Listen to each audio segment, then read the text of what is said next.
Bu, anak bisa bandel kenapa sih Bu? Karena banyak pengaruhnya. Salah satunya mungkin ada kesalahan kita di masa lalu dalam cara mendidik dia. Jadi anak bandel bukan karena diri dia sendiri. Mungkin ada andil kita yang membuat dia bandel seperti itu. Mungkin dia anak bandel, mungkin pertama karena ada makanan haram yang masuk ke dalam tubuhnya. Mungkin bapaknya pernah nyari duit dari harta yang tidak halal, yang kita nggak tahu. Tiba-tiba masuk ke dalam tubuhnya, membuat watak anak itu menjadi anak yang nakal, anak yang bandel. Kesalahan dari orang tuanya. Mungkin dalam proses pengasuhan anak ada yang membuat kita tidak sabar, kita marah padanya, kita menyakiti hatinya, kita memukul dia misalnya. Hati-hati kalau pukul tuh Bu, dia akan membekas itu pukulan itu. Mungkin pukulannya akan hilang dari tubuhnya, tapi sakitnya itu masih membekas dalam hatinya.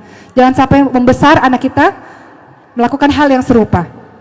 Kita biasa pukul anak kita, ketika dia sudah besar, dia berada dalam lingkaran setan yang juga seperti itu. Dia akan pukul generasi-generasi berikutnya. Kita nggak pengen anak-anak kita menjadi anak-anak yang kasar seperti itu. Mungkin anak-anak kita bandel karena kita nggak penuh dalam memberikan kasih sayang pada dia. Iya, aku sayang, tapi kita nggak bisa mewujudkan kasih sayang. Banyak kok orang tua yang gengsi memeluk dan mencium anak-anaknya, betul nggak Bu? Sayang sih sayang, terutama bapak ya. Sayang sih sayang, tapi tidak sanggup mewujudkan ekspresi kasih sayang kepada anak. Nggak pernah bilang, nak, ibu sayang sama kamu nak. Nggak bisa ngomong begitu karena tidak terbiasa. Padahal dalam agama kita kalau sayang, kalau cinta, bilang sama orangnya.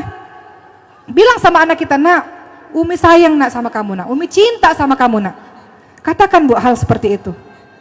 Anak-anak tidak paham, ibu marah karena ibu sayang. Dia tidak paham karena ibu nggak pernah bilang ibu sayang sama dia.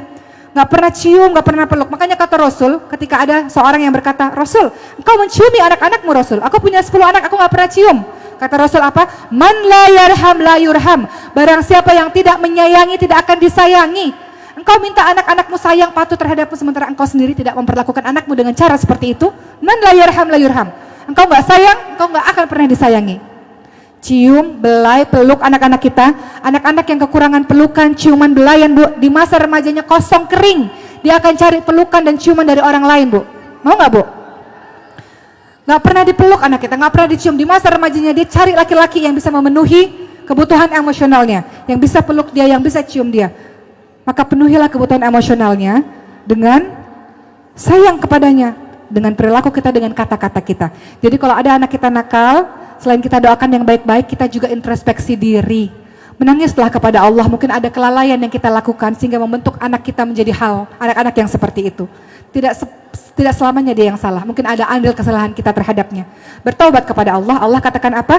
Qul ya ibadiyalladzina asrafu ala anfusihim la taqnatu min rahmatillah innallaha yaghfiru dzunuba jami'a innahu huwal ghafurur rahim. Surah Az-Zumar ayat 53. Wahai hamba-hamba Allah yang telah melampaui batas terhadap diri mereka sendiri. Ada orang tua yang galak banget sama anaknya. Katanya mendidik, tapi katanya sayang, tapi caranya salah. Tegas bukan berarti galak Bu. Dan lembut bukan berarti lemah. Banyak dari kita yang melakukan kekerasan tanpa kita sadari dengan anak-anak kita. Lewat kata-kata kita, lewat perilaku kita lakukan kekerasan itu. Kita lakukan bully, kita katakan bully itu di sekolah, tapi banyak bully itu ada di rumah. Kita banding-bandingkan anak-anak kita. Nah, kamu kok nggak bisa apa-apa? Lihat dong, anak tetangga sebelah lebih pintar daripada kamu. Kekerasan, kita sudah lakukan kekerasan dengan dia. Lewat kekerasan verbal kita. Allah bilang apa? Wahai hamba-hambaku yang telah melampaui batas terhadap dirimu sendiri. Terlalu banyak dosa terhadap anak-anak. Dosa kita banyak nggak Bu sama anak-anak kita Bu? Banyak. Coba malam dia lagi tidur, ibu pandang itu wajah dia Bu.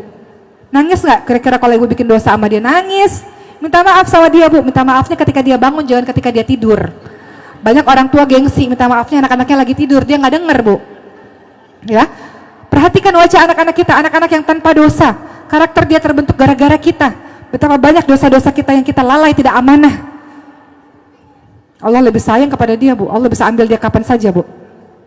Allah bisa ambil dia kapan saja. Tapi kita lalai dengan amanah yang sudah Allah berikan terhadap kita. Maka Allah bilang, wahai hamba-hambaku yang dosanya terlalu banyak, wahai hamba-hambaku yang telah melampaui batas terhadap diri mereka sendiri, jangan berputus asa dari rahmat Allah. Allah Maha Pengampun semua dosa. Allah Maha Pengampun, Allah Maha Penyayang. Allah suruh kita tobat. Tobat tiap hari Bu, istighfar setiap hari. Rasulullah yang dijamin masuk surga, maksum dijamin masuk surga karena rahmat Allah, itu beristighfar sehari 100 kali. Itu yang sudah dijamin masuk surga. Rasulullah beristighfar sehari 100 kali. Kita yang nggak tahu dosa kita setinggi apa ini, dosa dengan anak-anak kita setinggi apa, kita baik sama orang lain Bu. Kita baik sama teman-teman kita. Tapi akhlak kita pada anak-anak kita buruk sekali. Bahkan anak kita nakal, kita salahkan dia. Padahal kita nggak sadar anak kita nakal karena andil diri kita sendiri. Minta ampun pada Allah dan minta kekuatan. Ya Allah, berikan aku kekuatan untuk bisa mendidik dan bimbing anak-anakku di jalan-Mu, wahai Allah.